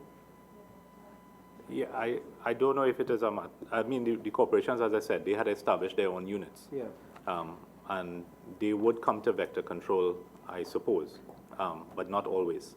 So that communication link in 2014 or thereabouts, when I was actually the head of vector control, I had established a sitting committee, standing committee, where I invited all the medical officers and public health inspectors, chief public health inspectors from the corporations to come to vector control, as different from the health committees, so that we can have that communication, we could have the SOPs guiding the process, and it was working a little better in terms of the communication, but I think the meetings have not been as much as we wanted to over the last year or so, for whatever reason. There's been a breakdown in that whole process. I have asked the SMO to reestablish the meetings, but even sometimes when we invite, we don't get a full group of all the corporations coming. Well, it depends on who is the CMOH in the area. When Dr. Tilakdari was there in St. Joseph, I believe that was... SMO of IBC, yes. You know, at the Chaguanas, we had a very good relationship, and it worked very well. That's right. But the responsiveness of the CMOH in the particular area. Now, Chairman, I want to come to this issue of the approval process by the local government corporations for simple developments. Right now, when you submit a plan to the Town and Country Planning Division, Ms. Hines might be interested in this, you have a statutory time of 60 days to respond to the applicant. And I want to tell you that even if that process is completed within 4 weeks, you don't get a reply before 60 days, for some reason. And I say that to you because I think I want to impress upon Town and Country that you have a great role to play in the stimulation of construction in the country. And if it takes a person 6 to 8 months to get a plan passed, then you have delayed construction activity and job creation and so on for a very long time. And I'm talking about personal experience, that they will wait until that last day and you'll be calling, it's on the desk of the person to sign, the desk of the person to sign, the desk of the person to sign. And that's the problem. So 60 days, you put the application in. And if you, as a conscientious person who has a plan in there, doesn't follow up, it will take 2 weeks for it to reach the regional corporation because they have to send somebody to collect it. And if they are not conscientious and following up, Town and Country doesn't necessarily tell them that their plans waiting there to be collected. Then it goes to the regional corporation, from where it goes to the CMOH department. The CMOH department is another case in point. I have particular concerns for my constituents in Tabakit with Cuba and the attitude of the officers in Cuba and how long they take to deal with plans. And also in Siparia. In Siparia, there was a recent case where the officer who was dealing with a plan went on leave. And for a month, nothing happened to the person's plan. No other officer was charged to take it over. So I went in there on behalf of the constituent to sit there. I sat there for about half an hour, a member of parliament waiting for someone to attend to me. And then I got up from there and went to the desk and begged somebody to come and let me talk about this plan in Siparia. And then I had to wait until the constituent had to wait until the person came back from leave, and then the plan was dealt with. So it takes you sometimes up to 2 to 3 months again at the CMOH departments. I'm not saying all are like that, but I have several complaints in Tabakit, and I think my colleague, Mr. Indar Singh, has the same thing with that Cuba office of the CMOH department. And something has to be done, Dr. Parasram. Thirdly, Dr. Parasram, I want you, because is this function now of the role of the CMOH going to be now delegated totally to the local government corporations, that you would not need the CMOH department to sign off on the simple developments? Or is this going to continue to be, you know, a function of your part? And this is why I come back to the planning and facilitation bill and all of those kinds of things that need to be put in place. But I have one more issue. You have several CMOHs. Are you monitoring whether they are on their job and whether they are managing their divisions as they're supposed to manage in order to make sure that that processes flow along. These are very serious issues that, and I'm speaking from experience here. If I could just add, Chairman, as a general sense from what Member Ramachan is suggesting, because it kind of traverses many different remits in the bill. And I believe the question is for the Ministry of Rural Development and local government officials, the Chief Parliamentary Council, or any agency. Is there some mechanism that we can put in the bill so that the public has some sort of reporting mechanism for poor service? Because this bill, in its reformed incarnation, is supposed to improve the delivery of local government services. And if we keep absenting those sort of mechanisms to the public to bring to the attention, the authorities' attention, poor service delivery in some sort of incarnation, I think we'll miss the point, because that has been a problem in many different areas in the country. Yeah, Chairman, I just want to complete, because I think it's important I complete what I'm saying. I'd reached a position where it go to the CMOH department. Yeah. You've got to get it from the CMOH department back to the regional corporation building inspectors department. When it gets there, then it goes to a statutory meeting, to a health meeting. Then from the health meeting, it goes to the statutory meeting. And Mr. Chedi used to be in Superior. And he would tell you that I used to have to call to find out when the CEO is going to be there to sign the documents after it finishes the statutory meeting, which could be signed in 2 or 3 days, but sometimes for 2 weeks you're waiting for that to sign. I have counted in a couple of cases between 178 days and 191 days taking from the time you submit a plan to Town and Country to the time you get it back approved in your hand so that you can start your building. And if it is that we're going to devolve authority to the local government corporations, I think we want this to be done in 60 days.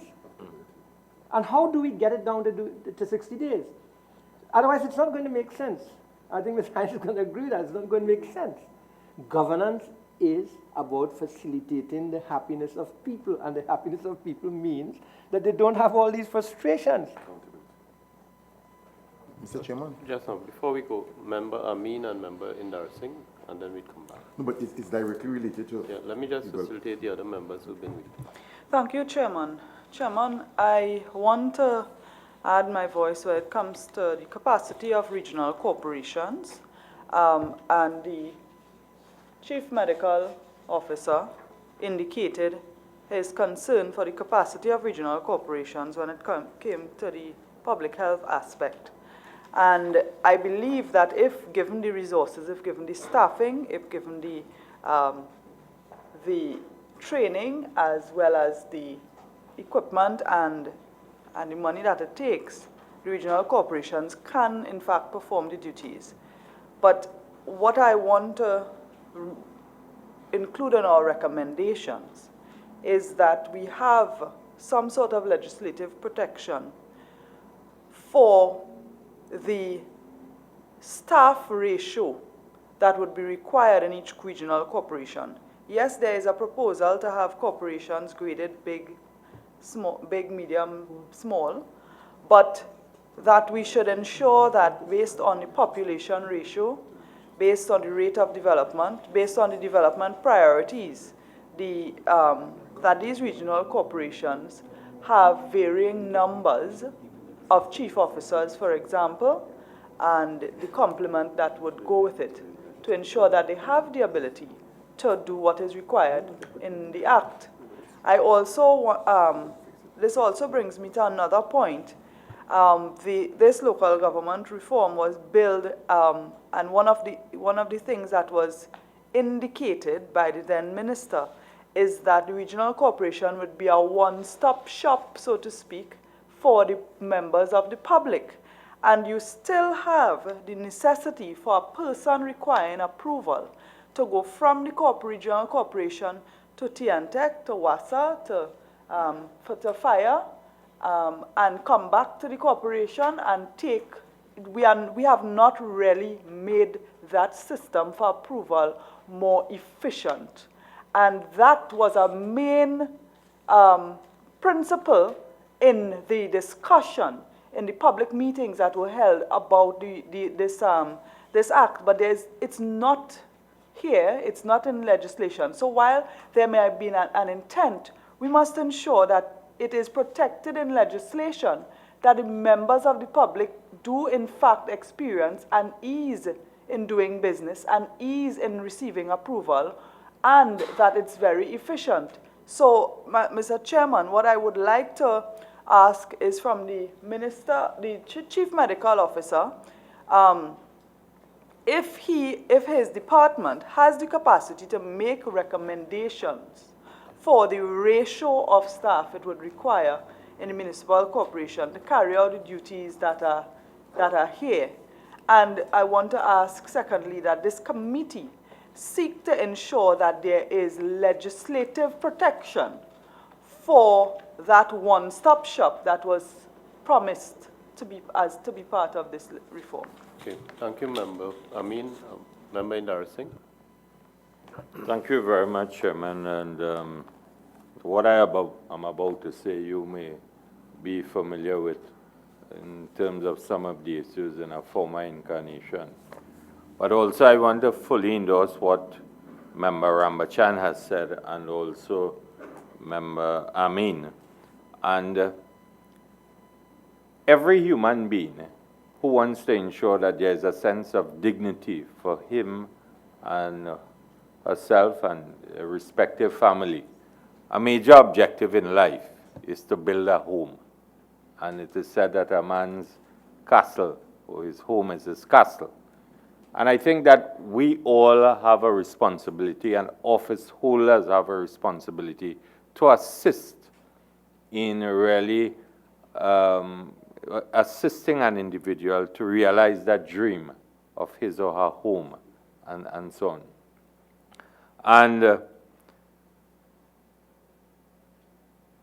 Member Rambachan and Member Amin, we have all spoken on the issue of the bureaucracy and the time gaps and so on. But I want to ask Dr. Parasram if he is aware, because at the level of the Covert Abaki Talpa Regional Corporation, and I live it on a daily basis, a weekly basis, and so on, and even a monthly basis. We all know that Caroni 1975 Limited has been closed since 2003. And persons, ex-employees and so on, come to my office and they tell me about the frustration they encounter as it relates to having their plans that are failed by the office of the CMOH, just on the basis of in relation to collecting and disposal of household and other wastewater. And no matter what they try, how they try, and so on, they encounter tremendous hardship. And when Member Amin speaks about the ratio going down the road of employees and so on, I think we must all give due consideration to that. And Member Rambachan spoke about policing the respective officers in the regional corporations and so on. And I am saying that there has, and I'm not saying that anybody has to flout the law, break the law and so on, but really investigate why there is a frustration, whether it is the tin god mentality, whether it is that persons are being asked to grease the wheel or grease the system and so on to get their plans passed. And I am really, really frustrated as a member of parliament to know these people who were treated in such a form and fashion 13, 14, 15 years now, still have to be undergoing this sense of difficulty in having plans passed to build their homes and so on for loved ones. CMO? Yep, so I recognize the issue in terms of the length of time it takes at various counties to actually process the plans from the CMOH capacity. It is an issue. I wouldn't say that it is not. An issue that has been going on for far too long. So in addressing it, I think the first step is to set a standard, and we have set a standard that it shouldn't take longer than 2 to 3 weeks in turning it out of the CMOH office. In terms of policing, the Principal Medical Officer of Environmental Health has been now charged with the responsibility with direct oversight over all the CMOHs in all the counties. Prior to that, it would have been my office it would have been very difficult for me to provide that level of oversight. So that has been changed so that at least we can get the PMO EH visiting all the CMOHs in a cyclical manner so that he can actually take a look and see what's going on at that level. In terms of Member Amin's comments, I think the ministry will be happy to provide some sort of ratio, if you wish, in terms of guiding going forward. And as well, I think I need to invite my colleague, Dr. Amor, who's actually the new CMOH for County Caroni, which falls into both areas, so that he could actually comment in terms of that particular area. So all right, Dr. Amor before can you do comment. that, thank you very much, CMO. You've made up for us not asking you a lot of questions in the second and the first public meeting, and it's been very helpful. I want to now go back. One of the overarching themes in this process has been this issue of readiness. So I want us to address this issue of readiness. But before we go to readiness, I think it would be an easier issue to address this issue of the digital application process. Now, I have some familiarity with it, and Member Amin, the concern raised about this one-stop shop could be partially addressed if this digital application process actually works. So, Deputy Permanent Secretary Hines, I want you to address, it was raised by Member Ambachan, the digital application process in the context not of something conceptualized, but when will it be ready, and what difference would it make to the members of the public who use these services? Thank you, Chair. With respect to what we call the automation process, right now testing is taking place, so we have a consultant on board that has actually developed the relevant software. We have worked with all of the regional corporations and other stakeholders who are part of the process, such as WASA and Works and everybody that has an approval responsibility. You're either a regulatory agency or an advisory agency, and the division has been working with respect to the testing. Towards the end of August, the actual pilot will take place in Port of Spain. At the end of November, and the value of the pilot is because this has never been done before in this country. Therefore, it is important to see if there's going to be any challenges, tweaks that are needed in the system. Rollout is expected to take place after the end of November. You spoke about the value to the members of the public and the idea of the one-stop shop. It means, therefore, when an application is submitted, all of the relevant parties that have a part to play in the approval process will have sight of it. The PS Hines, so yes. It might be a good time on behalf of my colleagues to ask this question. Could this committee be exposed to this test? Could we see and make inputs at this stage before you get to the pilot stage? Exciting. We can definitely have a conversation to see what we could put in place. Thank you very much. Yes? Chair, one point that I raised that wasn't addressed has to do with methods of redress for complaints and methods for consideration for public consultation in the, especially for complex development. I didn't raise it because you raised it in the context of a drafting issue, which would be picked up. You raised it in the context of putting into the bill a mechanism for the public, and we would see how it is addressed in the planning and the facilitation of development, and how it is addressed in the Municipal Corporations Act as it exists, and what needs to be added in the context of this bill. Thank you very much. Now, let us now address the issue of readiness. And again, DPS Hines, I understand that a lot of things have to be done. And maybe in dealing with readiness, we could deal with the third issue that Member Ambachan raised, which was raised at the first public hearing, and that has to do with capacity building. So in the bill, new positions have to be created. We listened to the CMO, and there are new responsibilities which would require capacity building. So in the context of readiness, what is being done to prepare for the implementation of this bill and also the Planning and Facilitation of Development Act and the amendment to the Act? Thank you again, Chair. So with respect to PAF, let me say very quickly that we hired consultants, PricewaterhouseCoopers, and right now we're reviewing their deliverables. So they were hired to speak to the key positions that we must bring on board, as well as to propose an operational organizational structure. So we are currently reviewing their deliverables. With respect to readiness in terms of local government reform, and again, specifically what is relevant to Town and Country, that will be the creation of a spatial and building inspectorate. As a team, we have established the transition committee that was being referred to. I mean, I'm using a document that my colleagues in local government have as well. Some of the kinds of things that we have to agree on and discuss, of course, would be the handing over of policies and procedures. Let me intervene at this stage to ask you, because it was something that Member Rambachan he asked about the absence of a committee.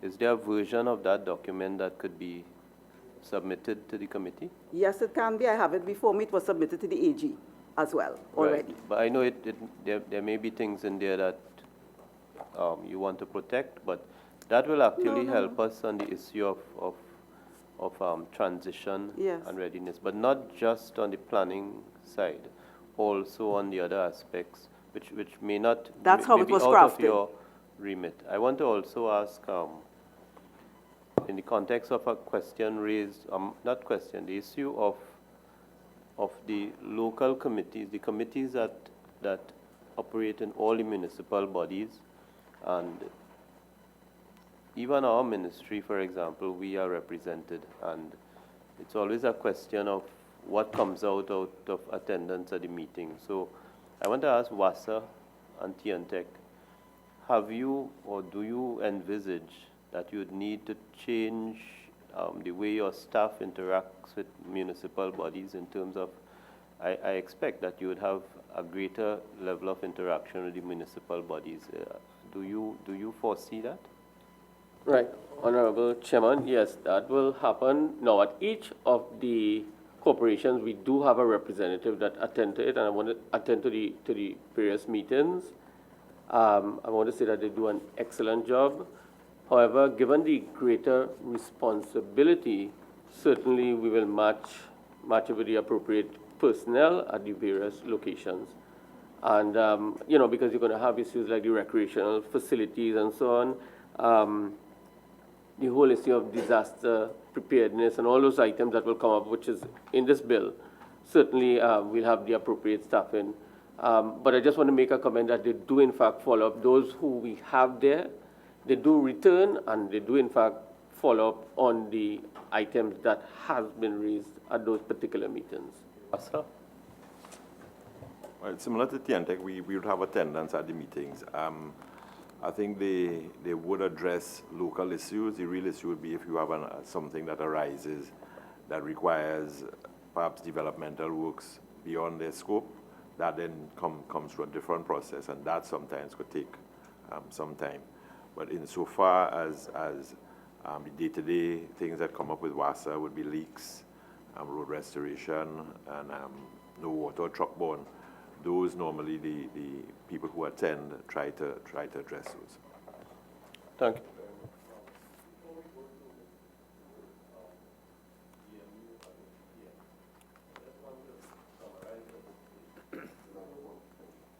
So far, I have recorded that WASA would provide us in writing with proposals specifically for the provision of clarity on the issues of water distribution and sewage, and any other proposal you want to put forward in relation to both the bill itself and operational issues which arise.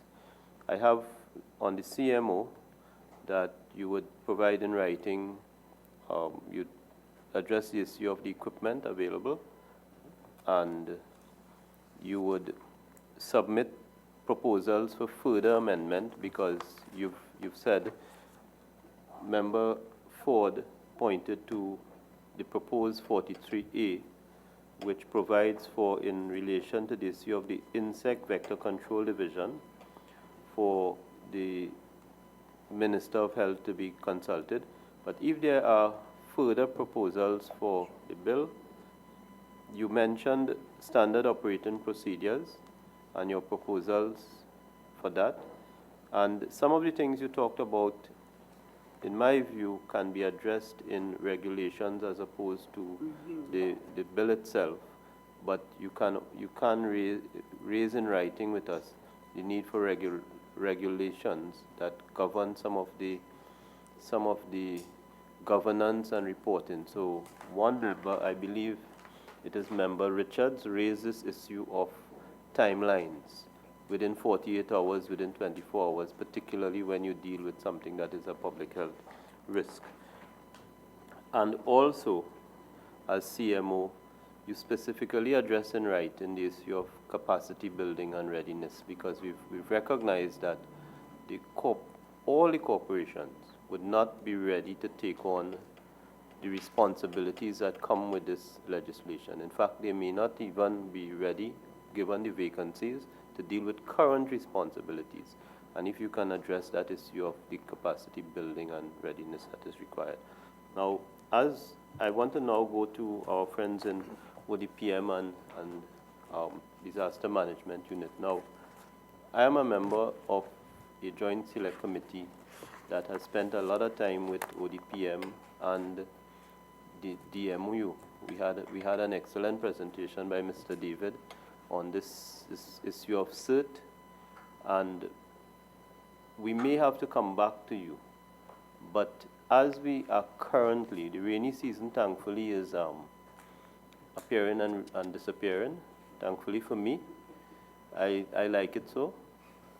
But one of the issues that confronts the public all the time is who is responsible for what. I think it's very clear in my mind that the DMU and the corporations are first responders with support from ODPM.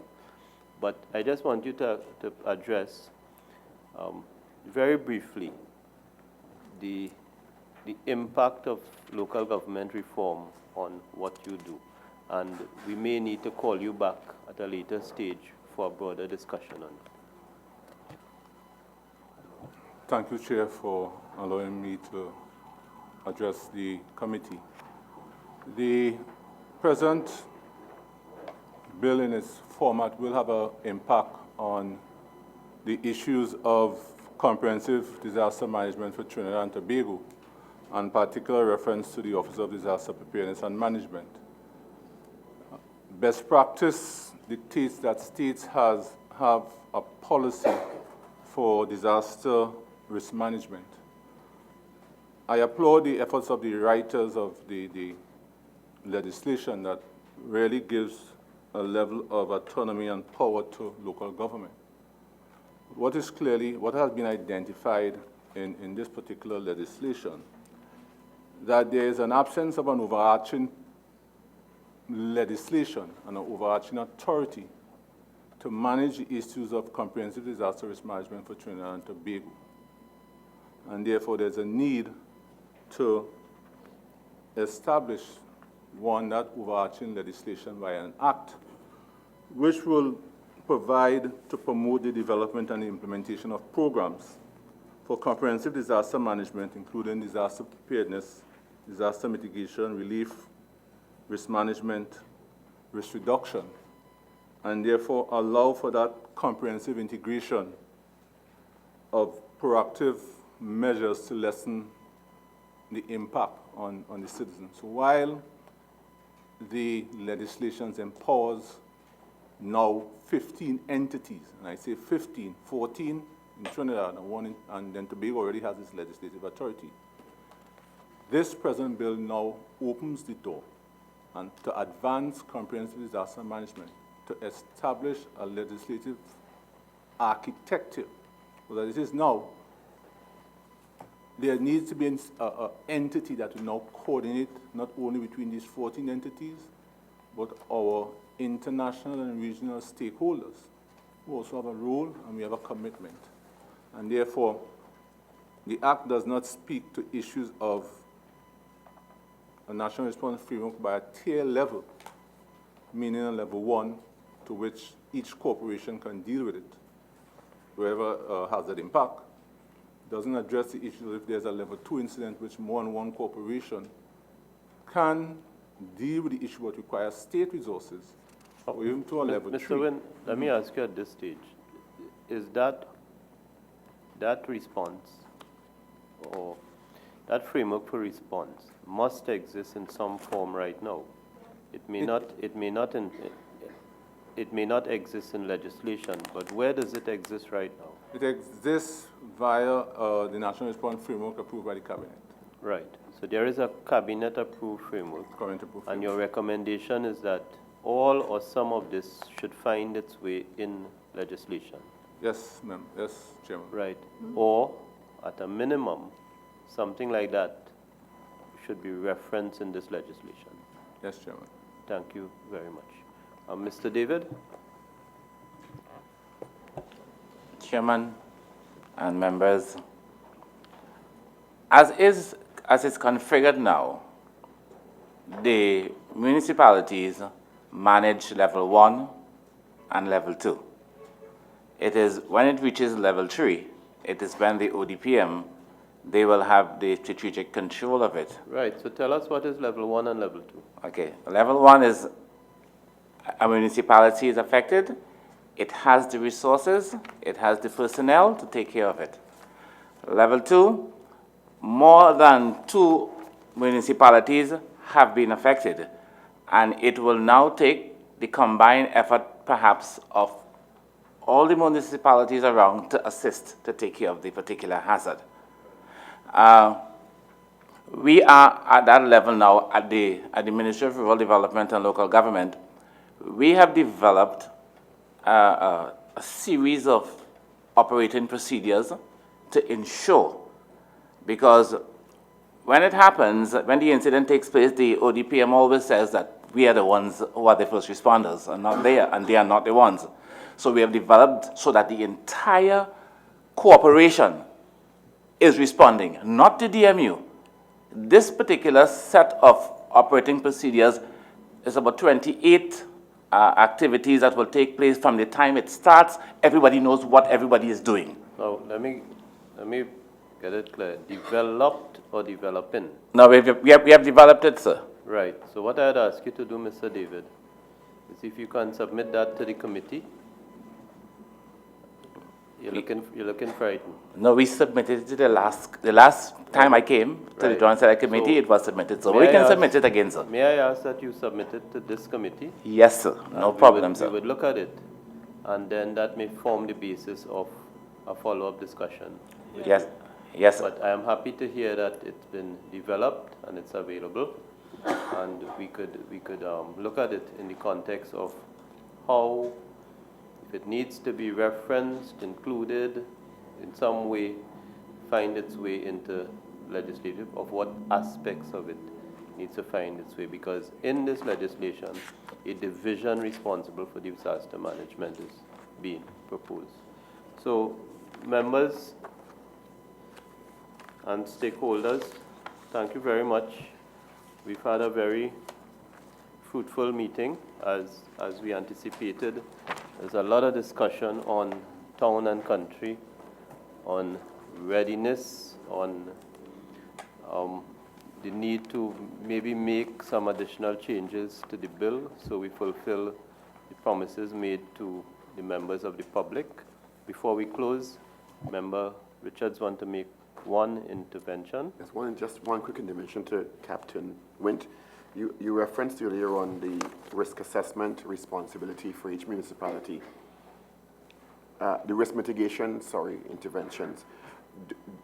Does it envision, or do you envision, that each of the municipalities carry out an overall risk assessment as they now stand based on industrial plants, population size, physical and geographical typographies, etc., so that they know what their general risk profile is going into this and what they would need moving forward as their high-risk areas of concern and capacity building in those regards.